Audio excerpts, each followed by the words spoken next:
y'all? It's your girl, Jasmine Nicole, and welcome to Weight with Jazz, a safe space for the obese, the overweight, those who want to lose weight, and myself to share our weight journeys, and a little bit of my life too.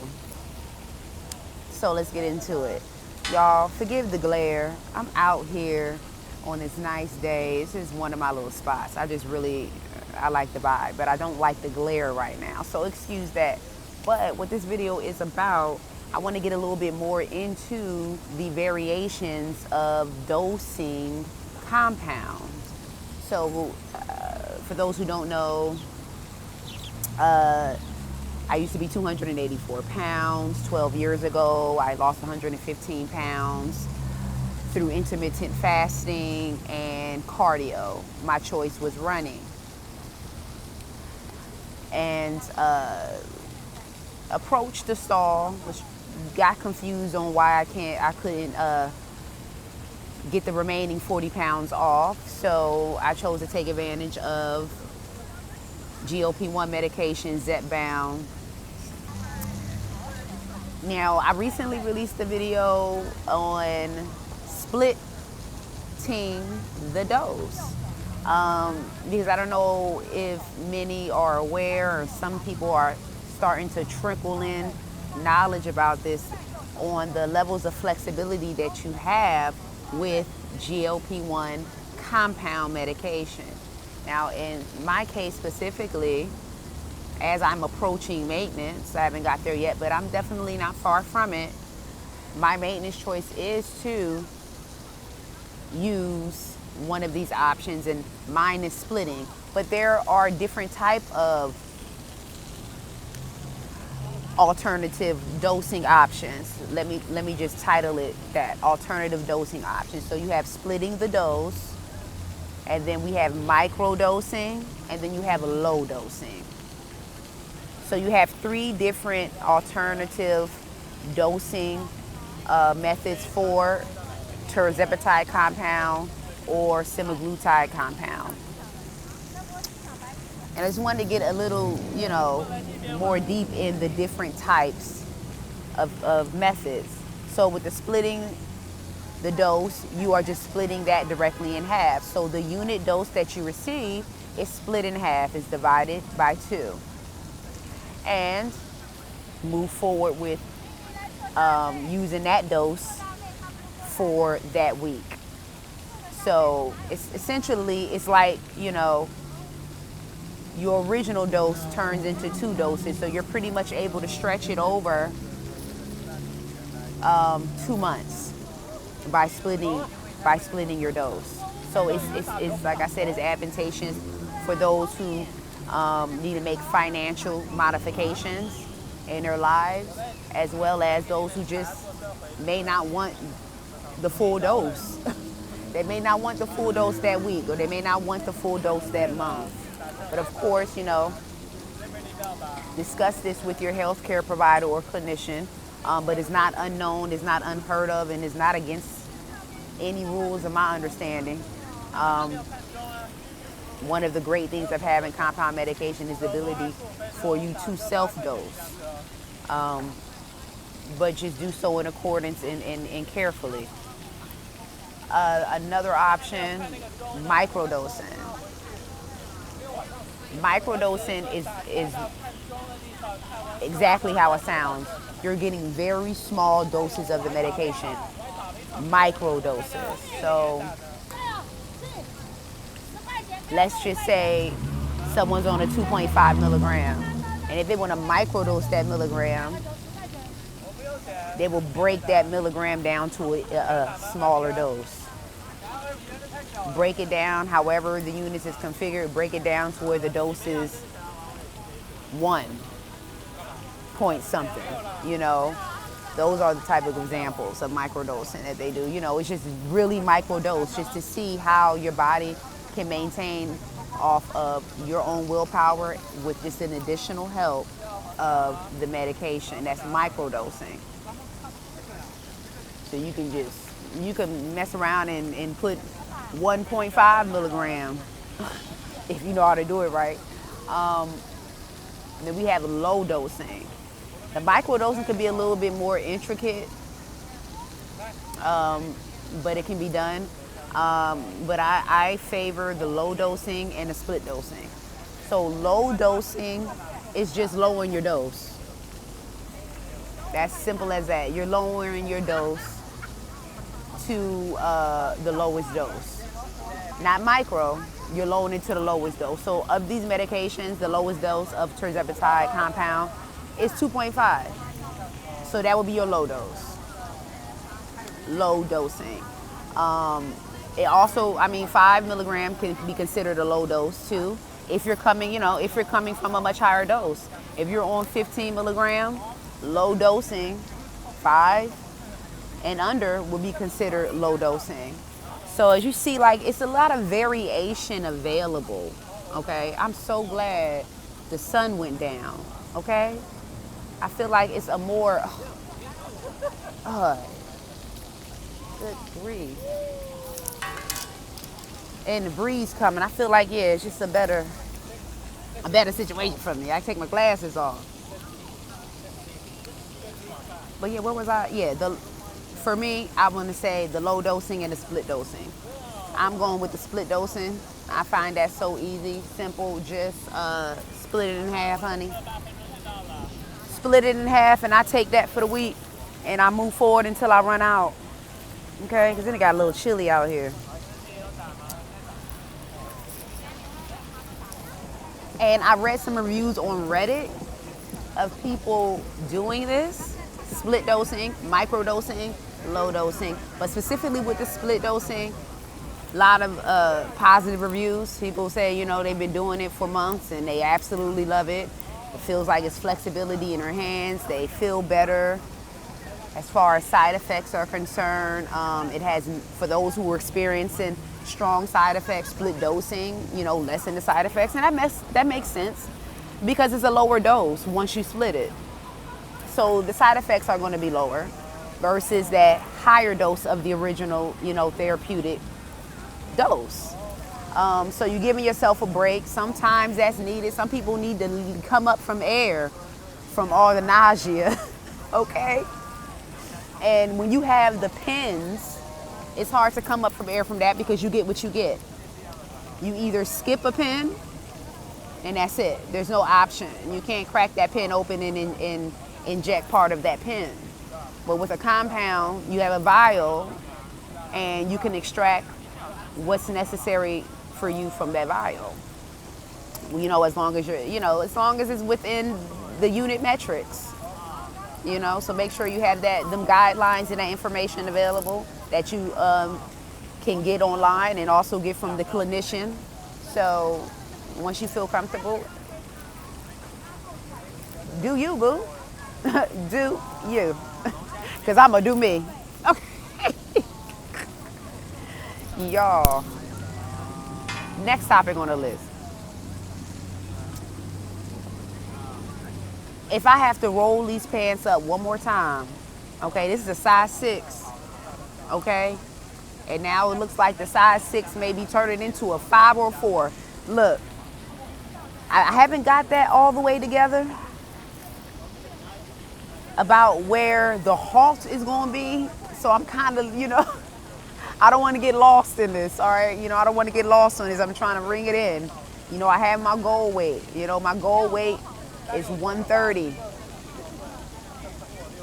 I think it was 135, but I changed it to 130 because I just want to give myself that leeway weight, that area where when life happens, I could gain 5 or 10 pounds and I'm still within healthy BMI reasoning. I'm still okay, I'm not protruding all over the place. I want to be comfortable and have that level of freedom. And that's what this is giving to me. But I need to know how to pull a cap on this, okay? Because I ain't trying to disappear in the thin air. Let me stop. Like, y'all, it's a whole different mindset to get with when you are really approaching single digits like this. Like, when you have never seen yourself small. We're not talking about just And I'm not underrating anybody's size or journey that got them to a size 12 or whatever, but once you even go below the 12s, because usually, you know, a lot of overweight people have been able to get to a 12 or 14 or something like that, right? I've been able to get to those numbers. And ecstatic, yes. But never have I imagined myself getting in the single digits. I said, okay, maybe a 10. And then the 10 went to an 8. And I'm like, okay, well, the 8. I did not know or have in my mind that I would end up being lower than an 8. So when I started dropping from an 8 to a 6, I was ecstatic because I'm like, oh, sis is getting skinty. And I'm not saying it in a negative way, y'all. That's just getting slim, you know? She getting slim thick. She getting slim thick. So a size 6 set me up. Now I'm like, I need to get a little bit more control over this protein and maybe throw in a little bit extra carbs because this thing is dropping. It's still dropping. I'm melting. I'm melting. I am melting away. Like, I done folded these size 6 down so I can have the right snug around my body. And I'm like, okay, so what does this mean? I'm going into a 5? Listen, my stop is a 4, okay? I'm not going anything below a 4. And even if I get to a 4, I'm going to end up gaining to a 5, 6, probably end up leveling my weight back out to a 6. Just so I can level things out. And that's one thing we need to understand too. It's because we have lost weight. And if we mess around and lost too much weight, that's not the end all. You just lost that much weight at that moment. Let your body get the opportunity to like reset itself and level itself out between the proteins and the carbs and what you're doing and all of that. And your maintenance, and you probably will see a surplus, especially if you increase calories. So with me, I'm increasing my calories because I definitely do want to see a little surplus. But I really want the surplus in my chest. That's another video. Y'all do know weight loss does cause, it does cause deflation of the chest. And that's something that's inevitable. It's just what it is. Your chest size will change. Your bra size is going to change. My bra size changed twice. I am now a B cup. Wait, no, it didn't change. I was a C. It changed once. So I'm a C and now I'm a B cup. I never really had large chests like that anyway. So now I feel like in a minute, you know, I ain't trying to be an A. Nothing wrong with that, but I'm not trying to go that low. So, you know, I think my chests are done as far as losing anything. Everything else is pretty much the visceral fat from the abdomen area, the thighs, the arms, just tighten that up. But yeah, I want my chest to fill out, so I know I'm going to continue to pile in the protein. Y'all know I've been struggling with the protein. I want to keep it to 60 grams at max because I don't want to feel over full. But I know I gotta, whatever that my protein level is, I gotta hit that protein. I don't have to hit double that protein. I'm not gonna do that. I'm not gonna sit here and lie to y'all and say I'm taking 120 grams of protein because that's an absolute lie. I won't make it. I'm sorry. That's just not how my body is set up. It wasn't set up like that when I was 200 and something pounds. And it's still not set up now. I couldn't even, you would think I could consume that much amount of protein. No, a lot of my weight came from carbs when I got to that level of weight. It was carb weight. It wasn't protein meat weight. So getting that protein is just like, I need the lighter versions of protein. So that's why I'm a pescatarian. I need the light version of protein. I need fish, which is light and lean. Seafood is light and lean, but packs protein. Tofu is light and lean. Mushrooms are lean. So, I mean, eggs, they have great fat in them. They're lean too, in a sense, and it's a great source of protein. So that's what I have to focus on. Hopefully it will fill in some of them empty pockets up here, okay? Because I noticed with body recompositioning, this happens, like, it can happen after your weight loss, not necessarily during your weight loss. I mean, you want to make it easier if you can try to incorporate the weight training and all these principles so that your body recompositioning is in line with your weight loss. So you're losing weight at the same time your body is recompositioning, and muscle is developing, and stuff is contouring the way it needs to couture. But when you omit that, some of that protein out, then that's when things can get a little loose, a little more loose than expected. So don't lose track on your calorie count and your protein count, because as days go by and you really don't realize it, we just are losing pound after pound after pound, or inch after inch after inch, okay? And I'm gonna have to get all my jeans taken in, because I bought new jeans. See, I'm buying new jeans thinking that this is gonna be probably my maintenance size, but in my mind it probably is. I'm probably not going to remain a 4 if I get to a 4. I'm probably going to end up surplusing to a 6, and that'll probably end up being where my body stays, because it's intuitive on your body where your body feels comfortable and fit in the weight. Because I know my body is not comfortable. I don't think my body be comfortable at a 4. My body's comfortable at a 6. And given the way that I eat, my eating routine is appropriate for a 6. But who knows? I can't stop anything. I could say all of this and I end up a 4, and that's just be what it be. And if that's what it's going to be, then I'm going to try my hardest to maintain that 4 and don't go any lower, okay? So you'll see your girl will be micro-dosing for real then, okay? I'll be dosing down to 1. And then also, y'all, with the micro-dosing and these other alternative dosing methods for the compounds, it's actually a good thing. Being as though we don't really know what the long-term side effects are for long-term use of this medication. And there are, we like to ignore them, but there are, situations out there and people taking legal pursuit against these companies for things. So you just want to keep an eye out on new data on side effects, so that it keeps you in mind on how long you want to be on it. And if you're going to be on it long, how much of a dose do you want to be on? See, if I'm going to be on this long term, which is very helpful to be on long term, because this is a medication that keeps you in check, that I feel like a lot of us need, men and women, is a medication to keep you in check. But here's the thing, you don't have to overdose yourself for it.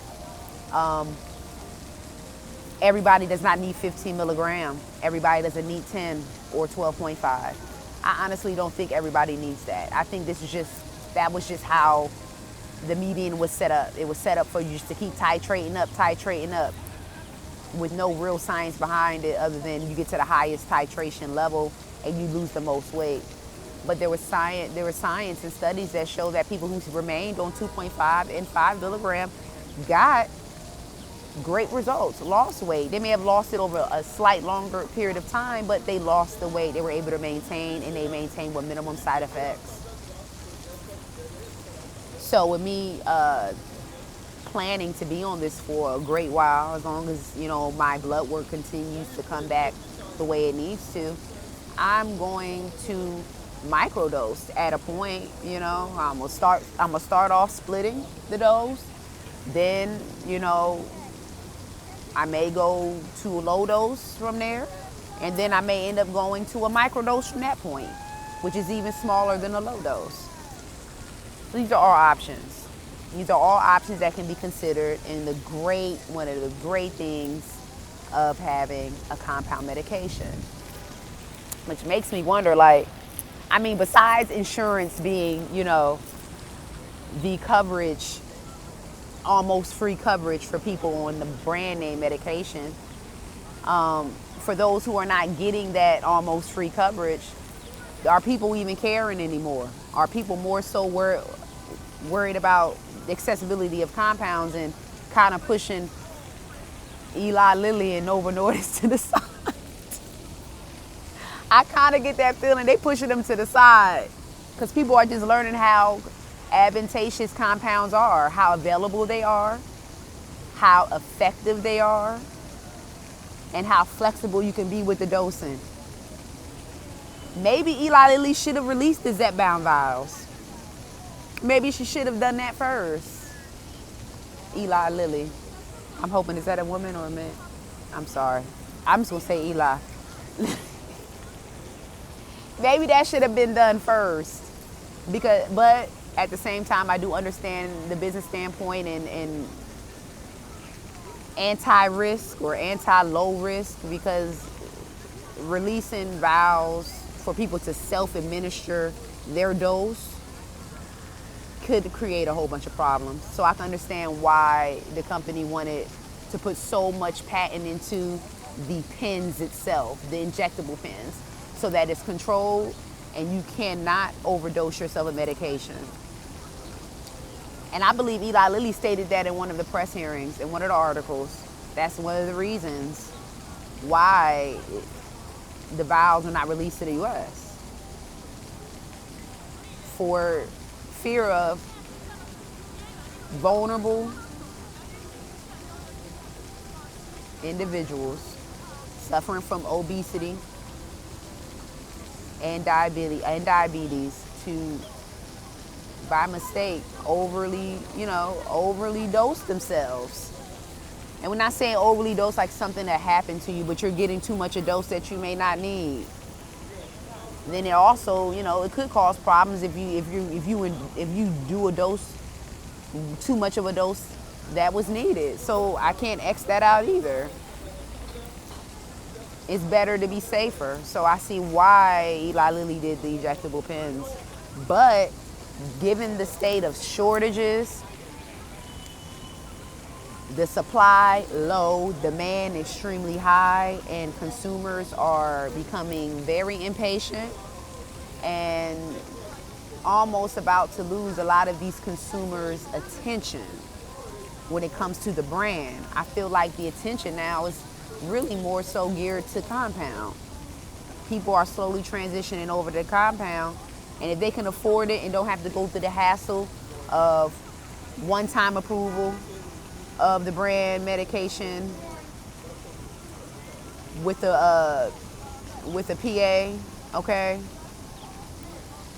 and then having to do another PA authorization situation when you fill the script again, and at risk of that being denied, although the first one wasn't, because maybe it's no longer on a formulary sheet, or maybe you don't have a comorbidity that they deem to be approvable for this, or maybe you didn't go through the step process to get approved for this after trying all the other horrible drugs they want you to try first.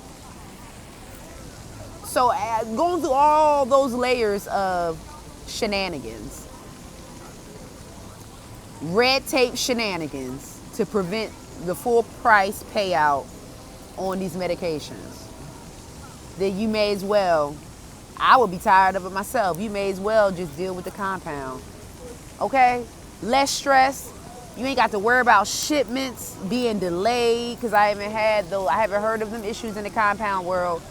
My script come on time, 3 days. Okay? It's there. Clockwork. Baby.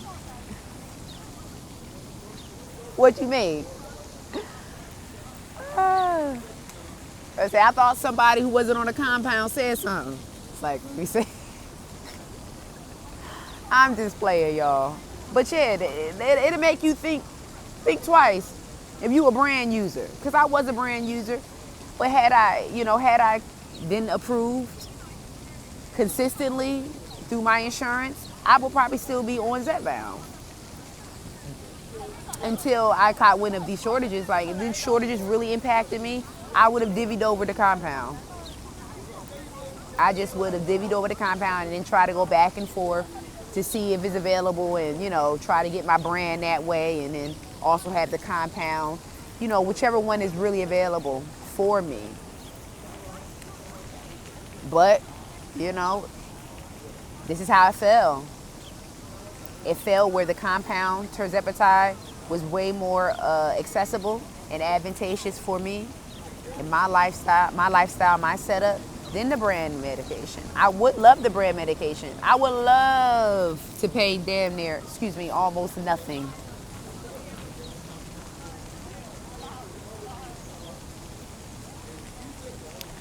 But that's not the world we're living in right now, and time must go on, because days go by and weeks go by, okay? And I'm not trying to have all that time go by and I don't have a solid weight loss solution in place. So that's why I went and divvied over to the compound. And that's what I think that a lot of people are doing now. They just waiting. They waiting for that one time for that PA to deny them. They're waiting for that one time for the PA to deny them, and then they gone. They already got whoever in the background, whether it's Mochi, Fridays, and they got, oh, there's a ton of them. Eden, it's so many, I don't even know which is really legit, so make sure y'all check the FDA pharmacy boards. Make sure that they fall under the correct category of FDA pharmacies, okay? Because these people coming out with all these folks coming out with semaglutide and Tirzepatide. In a minute, they gonna be coming out with retatrutide, stuff that's still in clinical testing. Look, it's so much coming out. I really want to do a video on incretin news, because there's just a lot coming out into this GLP-1 market. There are a lot of players coming in. They ready to play, y'all, because y'all know this is still a revenue game. And Wall Street is Wall Streeting. And I really want to get into that for real. When I'm trying, if anything, invest in what you're using. I'm ready to purchase stock in GLP-1 medication. Shoot, I'm using it. Anyway, y'all, that's the end of my spiel, okay? Let me get out of here before it starts raining. I'm going to get at y'all the next video. Remember, be real, boo.